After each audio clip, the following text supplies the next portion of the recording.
उत्तर भारत के एक छोटे से गांव नीलकुंड में एक गरीब किसान रहता था। नाम था रामू। उम्र लगभग 35 वर्ष, शरीर दुबला पतला, चेहरे पर मेहनत की रेखाएं और आंखों में सच्चाई की चमक थी। रामू की सबसे बड़ी पूंजी थी उसकी ईमानदारी और मेहनत। रामू अपनी बेटी सीमा के साथ एक छोटी सी झोपड़ी में रहता था। उसकी पत्नी का देहांत बहुत पहले हो गया था, जब सीमा सिर्फ 5 साल की थी। तब से रामू ने खुद ही बेटी को पाला, पढ़ाया और हर जरूरत पूरी करने की कोशिश की। गांव के अमीर लोग अक्सर उसका मजाक उड़ाते। अरे रामू, मेहनत से कभी अमीरी नहीं आती, चालाकी सीखो। लेकिन रामू हमेशा मुस्कुरा कर जवाब देता, मैं मेहनत से ही खुश हूँ, चालाकी से नहीं। मुश्किलें बढ़ती हैं। एक दिन गांव में आसमान काले बादलों से भर गया। बारिश का मौसम शुरू हो चुका था, लेकिन इस बार बारिश कुछ अलग थी। ये थमने का नाम ही नहीं ले रही थी। रामू की झोपड़ी मिट्टी और लकड़ी से बनी थी। भारी बारिश ने उसकी नींद हिला दी थी। एक रात जोर की आंधी आई और उसकी झोपड़ी का आधा हिस्सा गिर गया। रामू और सीमा जैसे तैसे भीगते हुए बाहर आए।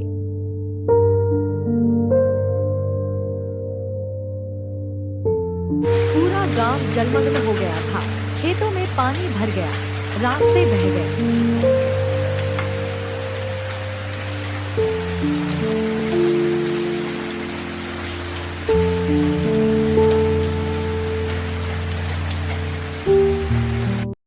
रामू ने गांव के सरपंच जग्गा सेठ से मदद मांगी। सेठ जी, मेरी झोपड़ी गिर गई है। क्या मुझे गांव के सामुदायिक भवन में कुछ दिन ठहरने की अनुमति मिल सकती है? जग्गा सेठ ने घृणा से कहा, रामू, गरीबों के लिए हमारे भवन नहीं बने, जाओ जहां से आए थे। रामू उदास होकर सीमा को लेकर अपने खेत की ओर चला। वहाँ एक बहुत बड़ा और घना बरगद का पेड़ था। उसी पेड़ के नीचे वह अक्सर आराम करता था। बारिश थम नहीं रही थी, लेकिन उस पेड़ की शाखाएं इतनी फैली हुई थी कि नीचे कुछ हद तक सूखा था। रामू ने देखा कि अगर वो कुछ लकड़ियाँ और बांस जोड़ ले, तो वो पेड़ पर एक छोटा सा घर बना सकता है। सीमा ने आंखों में आश्चर्य से पूछा, क्या हम पेड़ पर घर बना सकते हैं? रामू ने मुस्कुराते हुए कहा, जहाँ जमीन नहीं दे, वहाँ पेड़ ही आसरा देता है।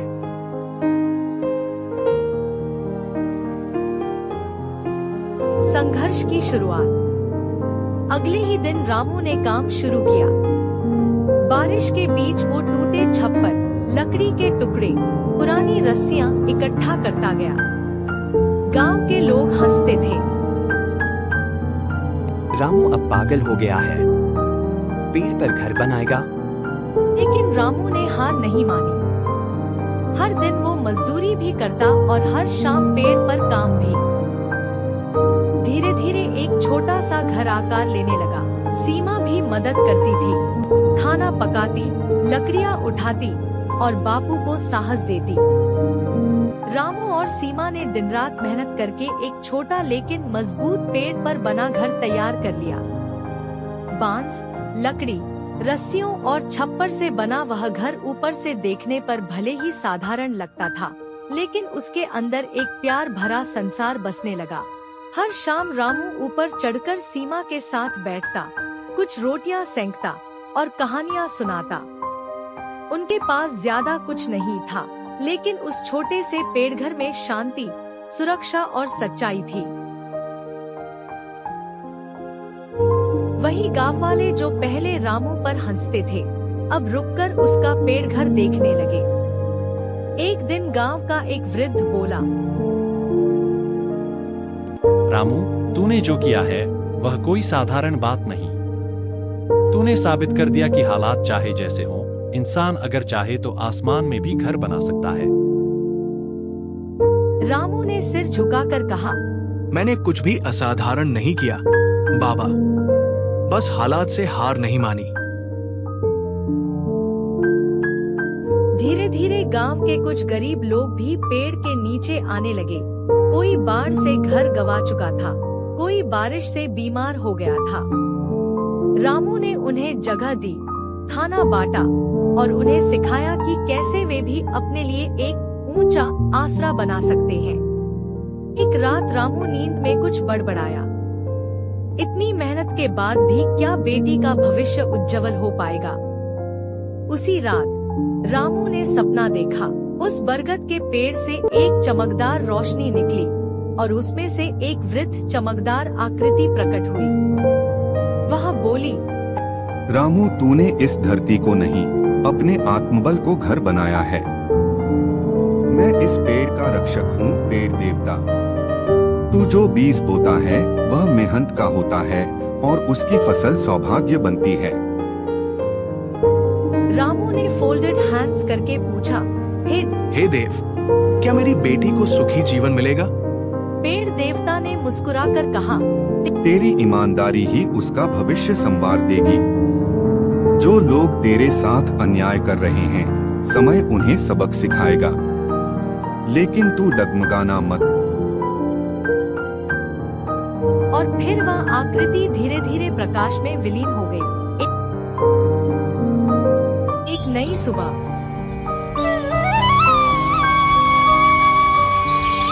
सुबह जब रामू जागा, उसने देखा उसके पेड़ के नीचे कई झोंपड़ियां बन रही थी। गांव के गरीब लोग अब उसकी राह पर चलने लगे थे। यह सिर्फ रामू का संघर्ष नहीं था, अब यह एक क्रांति बन गई थी। जब रामू का पेड़ वाला घर और उसका संघर्ष गांव में मिसाल बनने लगा, तो सरपंच जग्गा सेठ को यह बात हजम नहीं हुई। उसे डर था कि अगर रामू जैसा गरीब इतना सम्मान पा गया, तो उसका अपना रुतबा खत्म हो जाएगा। जलता हुआ अहंकार। एक दिन पंचायत में किसी ने सरपंच से कहा, जग्गा सेठ, गांव में असली नेता तो अब रामू बन गया है। लोग उसी के पास जाते हैं। ये सुनते ही सेठ का चेहरा लाल हो गया। वह मन ही मन सोचने लगा, अगर इस रामू को रोका नहीं गया तो एक दिन ये गांव का सरपंच भी बन जाएगा। सरपंच की चाल। जग्गा सेठ ने योजना बनाई। उसने गांव के कुछ नालायक युवकों को बुलाया और कहा, रामू के उस पेड़ पर बने घर को आग लगाओ, लेकिन ऐसा करना कि कोई तुम्हें पहचान ना सके। उन्हें इनाम और शराब का लालच देकर भेज दिया। रात की आग और हिम्मत का इम्तिहान। अगली रात आधी रात के करीब जब पूरा गांव सो रहा था, रामू और सीमा भी अपने पेड़ घर में आराम कर रहे थे। तभी अचानक पेड़ के नीचे हलचल हुई।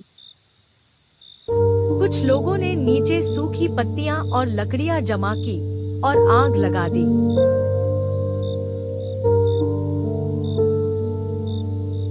धुआं ऊपर उठने लगा। सीमा खांसने लगी। रामू की नींद खुली। नीचे देखा तो आग की लपटें उठ रही थी। वो घबरा गया, लेकिन उसने अपने होश नहीं खोए। उसने जल्दी से रस्सी से बंधी पानी की बाल्टी ऊपर खींची और सीमा को कहा, सीमा, घबराना मत, हमें मिलकर आग बुझानी है। सीमा ने कहा, मैं तैयार हूँ बापू। मिलकर बाल्टी से आग बुझाई, पानी फेंका और चादरें भी पानी में भिगोकर नीचे गिराईं। पास के एक गरीब परिवार ने भी मदद की। धीरे धीरे आग पर काबू पा लिया गया। एक नई सुबह।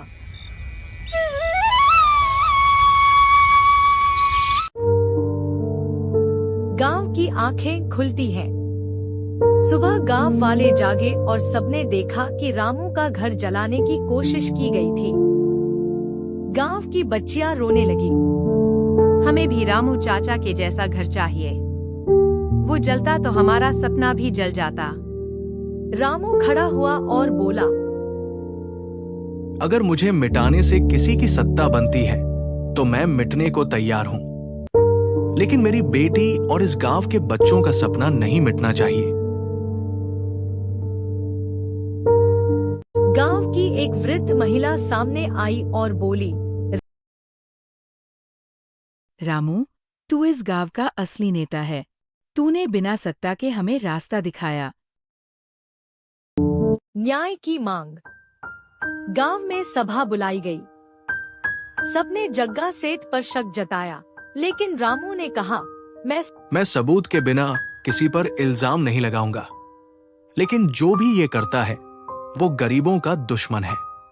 तभी एक युवक सामने आया और बोला, हमें सेठ ने ही आग लगाने को कहा था। हमें माफ कर दो रामू भैया। पूरा गांव स्तब्ध रह गया। रामू की सच्चाई, साहस और धैर्य ने पूरे गांव को झकझोर कर रख दिया था। जिन लोगों ने कभी उसे तुच्छ समझा था, अब वे उसकी ओर आशा और सम्मान की नजरों से देखने लगे। जिस पेड़ पर रामू ने अपने हाथों से घर बनाया था, वह अब एक प्रेरणा स्थल बन चुका था। गांव के बच्चों से लेकर बूढ़ों तक सभी वहां जाते, बैठते, सीखते। रामू ने वहां एक छोटी सी श्रमशाला बनाई, जहां वह बच्चों को पढ़ाना शुरू करता। सीमा अब 14 साल की हो चुकी थी और बहुत बुद्धिमान थी। वह भी लड़कियों को पढ़ाती, उन्हें आत्मनिर्भर बनाना सिखाती। पंचायत में नया मोड़। गांव में अगला पंचायत चुनाव नजदीक था। लोगों ने आपस में चर्चा शुरू की। रामू को चुनाव लड़ना चाहिए। जब रामू को इसका पता चला तो उसने कहा, मैं राजनीति में नहीं जाना चाहता। लेकिन गांव वालों ने जोर देकर कहा, तू ही तो है जो बिना कुर्सी के काम करता है। अगर तुझे कुर्सी मिल गई तो तू पूरी व्यवस्था बदल सकता है। जग्गा सेठ की हार। पंचायत चुनाव हुआ। रामू और जग्गा सेठ दोनों मैदान में थे। परिणाम आया। रामू ने भारी मतों से जीत दर्ज की। पहली बार गांव में कोई गरीब किसान सरपंच बना था। बदलाव की शुरुआत। रामू ने सरपंच बनते ही सबसे पहला काम किया, गांव में एक आपदा सहायता केंद्र की स्थापना, जहां कोई भी गरीब, बेसहारा या संकट में पड़ा इंसान आकर मदद मांग सकता था, बिना किसी झिझक के। उसने गांव के सरकारी स्कूल की मरम्मत करवाई, गांव के पोखर की सफाई करवाई और सबसे जरूरी, पेड़ वाले आश्रय घर की तर्ज पर गांव में 5 और ऊंचे घर बनवाए, ताकि अगली बार बारिश आए तो कोई भी व्यक्ति बेघर न हो। सीमा का सपना। सीमा पढ़ाई में बहुत तेज थी। रामू ने उसका दाखिला शहर के एक अच्छे विद्यालय में करवाया। बेटी, तू एक दिन अफसर बनकर इस देश की सेवा करेगी, और मैं सिर्फ यही चाहता हूँ कि तू उन लोगों की आवाज बन जिनकी कोई नहीं सुनता। सीमा ने वादा किया, बापू, मैं भी आपके जैसे ही लोगों की मदद करूंगी, पेड़ से आसरा लेकर पंख फैलाने वालों की। 10 साल बाद गांव नीलकुंड अब बदल चुका था। पक्की सड़कें, साफ सुथरे घर, स्कूल में बच्चों की भीड़ और हर ओर हरियाली थी। लेकिन इस बदलाव की जड़ थी वह बरगद का पेड़, जहां एक गरीब किसान ने कभी अपने जीवन की शुरुआत की थी। सीमा की सफलता। सीमा अब 24 साल की हो चुकी थी। उसने कड़ी मेहनत और लगन से IAS परीक्षा पास की और भारत सरकार में राजस्व अधिकारी, रेवेन्यू ऑफिसर बन गई। वो जब अपने गांव वापस आई तो पूरा गांव उसका स्वागत करने के लिए उमड़ पड़ा। रामू की आंखों में गर्व और संतोष की चमक थी। वो बोले, मैंने अपनी बेटी को पेड़ पर घर नहीं, पंख दिए थे। आज वो आसमान छू रही है। राज्य सरकार ने रामू के योगदान को मान्यता दी। पेड़ पर बसा सपना योजना राज्य भर में चलाई गई, जिसका उद्देश्य था आपदा में गरीबों को ऊंचे स्थानों पर अस्थायी और सुरक्षित आवास देना। रामू को राजधानी बुलाया गया, जहां मुख्यमंत्री ने उन्हें जन नायक पुरस्कार से सम्मानित किया। वहां रामू ने कहा, मैं कोई नेता नहीं, बस एक पिता था जो अपनी बेटी को बारिश से बचाना चाहता था। लेकिन अगर मेरा संघर्ष दूसरों की ढाल बन गया तो इससे बड़ी बात और क्या हो सकती है।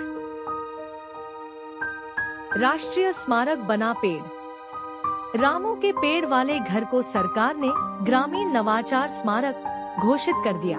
वहां एक छोटा म्यूजियम बना, जहां लोग आते और सीखते कि साधन नहीं, संकल्प जरूरी है। मजबूरी में भी आशा की टहनी उगती है और एक ईमानदार इंसान दुनिया बदल सकता है। नई पीढ़ी की प्रेरणा। गांव के बच्चे अब उस पेड़ के नीचे इकट्ठा होते, जहां एक बोर्ड पर लिखा था, यही वो जगह है जहां एक गरीब ने पेड़ पर घर नहीं, सपना बनाया था। सीमा अब गांव में लड़कियों को खुद ट्रेनिंग देती। वो कहती, अगर मेरे बापू पेड़ पर घर बना सकते हैं, तो तुम भी अपने सपने किसी भी हालात में बना सकती हो। अंतिम दृश्य, रामू का आशीर्वाद। रामू अब बूढ़ा हो चला था, लेकिन उसकी मुस्कान वैसी ही थी। एक दिन जब मीडिया वाले उसके पास आए तो उन्होंने पूछा, रामू जी, आप इतने प्रसिद्ध हो गए, क्या आपको गर्व होता है? मुझे सिर्फ इस बात का गर्व है कि मैंने कभी किसी का हक नहीं छीना और मेरे सपनों की छत आज कई लोगों के सिर पर है। आकाश में इंद्रधनुष था और उसी के नीचे रामू की कहानी लोगों के दिलों में बस चुकी थी। एक गरीब किसान की जो पेड़ पर चढ़ा तो खुदा बन गया।